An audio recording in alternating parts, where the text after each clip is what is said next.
2026년 3월 13일 매일 성경 큐티 힌트입니다. 오늘은 요한복음 12장 20절에서 33절까지 말씀입니다. 명절에 예배하러 올라온 사람 중에 헬라인 몇이 있는데 그들이 갈릴리 벳세다 사람 빌립에게 가서 청하여 이르되 선생이여 우리가 예수를 배웁고자 하나이다 하니 빌립이 안드레에게 가서 말하고 안드레와 빌립이 예수께 가서 여쭈니 예수께서 대답하여 이르시되 인자가 영광을 얻을 때가 왔도다. 내가 진실로 진실로 너희에게 이르노니 한 알의 밀이 땅에 떨어져 죽지 아니하면 한 알 그대로 있고 죽으면 많은 열매를 맺느니라. 자기의 생명을 사랑하는 자는 잃어버릴 것이요 이 세상에서 자기의 생명을 미워하는 자는 영생하도록 보전하리라. 사람이 나를 섬기려면 나를 따르라. 나 있는 곳에 나를 섬기는 자도 거기 있으리니 사람이 나를 섬기면 내 아버지께서 그를 귀히 여기시리라. 지금 내 마음이 괴로우니 무슨 말을 하리요. 아버지여 나를 구원하여 이 때를 면하게 하여 주옵소서. 그러나 내가 이를 위하여 이때에 왔나이다.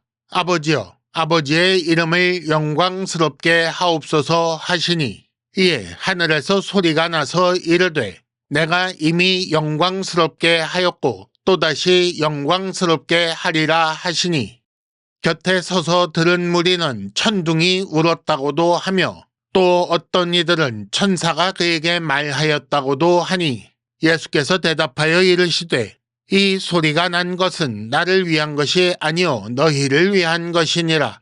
이제 이 세상에 대한 심판이 이르렀으니 이 세상의 임금이 쫓겨나리라. 내가 땅에서 들리면 모든 사람을 내게로 이끌겠노라 하시니 이렇게 말씀하심은 자기가 어떠한 죽음으로 죽을 것을 보이심이러라. 아멘.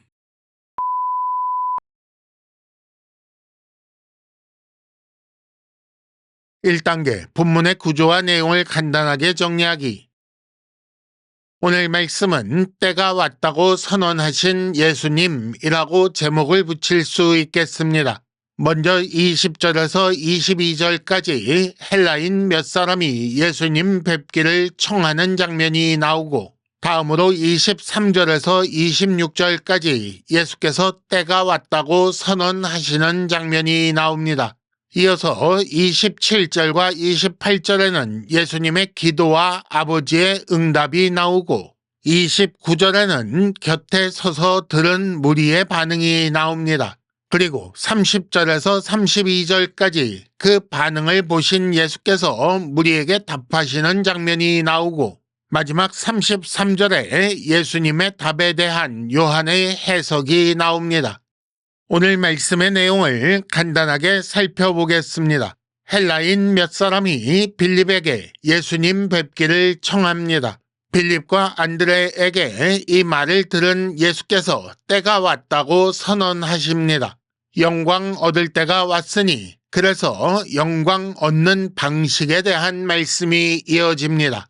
한 알의 밀이 땅에 떨어져 죽으면 많은 열매를 맺는다라고 하십니다.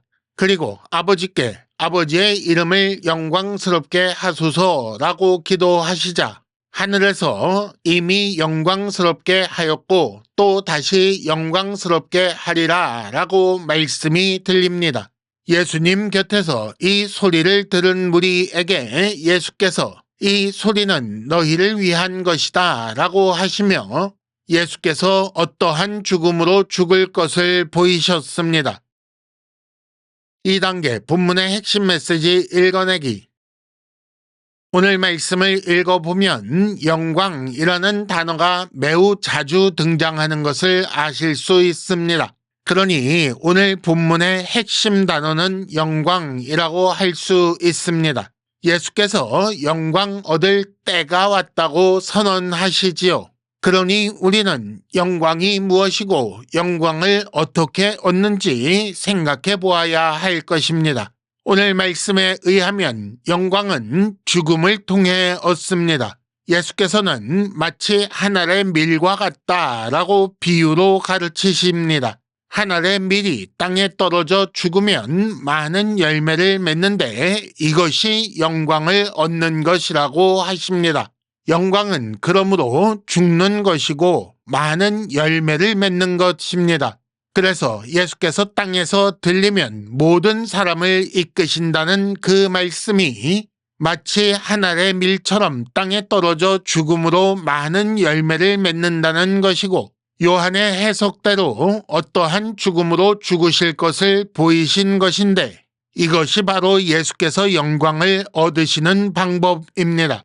동시에 예수님의 죽음은 세상에 대한 심판입니다. 예수의 죽으심으로 말미암아 이 세상 임금이 쫓겨나게 되기 때문입니다. 이는 전쟁 승리로 인한 것이 아닙니다. 예수께서 땅에서 들리시고 모든 사람을 이끄시게 되면 세상 통치 방식은 종말을 맞이하고 하나님 나라의 통치 방식이 도래하기 때문입니다. 그렇다면 예수께서는 이런 죽음을 알기 때문에 죽는 것이 쉬운가? 그렇지 않습니다. 예수께서는 지금 내 마음이 괴롭다라고 하시지요. 그래서 예수님도 이때를 면하게 하여 주옵소서라고 기도할 수밖에 없습니다. 하지만 곧장 그러나라는 말씀이 이어지지요. 예수님은 이를 위해서 오셨고 이를 통하여 아버지의 이름을 영광스럽게 하려고 오셨기 때문입니다. 그렇다면 예수님을 따르는 자는 어떻게 살아야 하는가? 나 있는 곳에 있어야 한다 하셨으니 예수께서 계시는 곳에 있어야 합니다. 그런 자를 아버지께서 귀히 여기신다고 하셨습니다. 또 이 세상에서 자기 생명을 미워하는 자는 영생하도록 보전한다고 하셨습니다. 쉽게 말해서 예수님처럼 하나님과 이웃을 사랑하는 자가 되어야 합니다. 하나님과 이웃을 사랑하기 때문에 자기 생명까지 내어놓는 자가 되어야 하는 거지요. 3단계 본문의 핵심 메시지를 현재로 연결시키기. 오늘 큐티 힌트는 자기 생명을 미워하는 자라는 주제로 말씀드리겠습니다. 예수님은 자기 생명을 미워하는 분이었습니다. 자기 생명을 내어놓는 방식으로 자기 사람을 사랑하셨습니다. 마치 한 알의 밀이 땅에 떨어져 많은 열매를 맺는 것과 같은 삶이었습니다. 예수님을 섬기려면 예수님을 따라 예수 계신 곳에 있어야 합니다. 그러니 예수님처럼 땅에 떨어져 죽어야 하고 예수께서 십자가에 달리신 바로 그 지점에서 우리도 십자가에 달려야 하는 것입니다.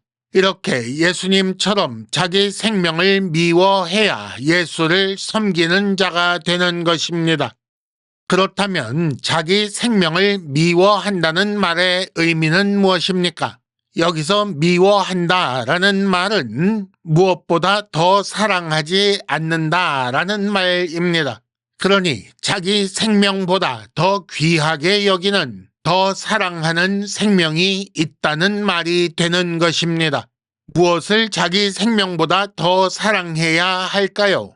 이는 하나님의 영광을 위해, 그리고 이웃의 생명을 위해 자기 생명을 아끼지 않고 내어놓는 그런 삶을 의미하는 말씀입니다. 이런 삶이 쉬울까요? 절대로 그렇지 않습니다. 이런 삶은 예수님께도 괴로운 일입니다. 하지만 이 명령에 순종하면 하나님께 귀히 여김을 받습니다.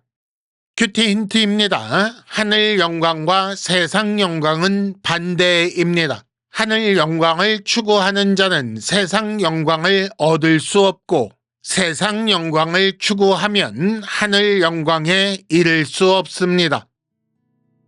이상으로 2026년 3월 13일 매일 성경 큐티 힌트를 마칩니다. 여러분 큐티를 통해 은혜 많이 받으시기를 바랍니다.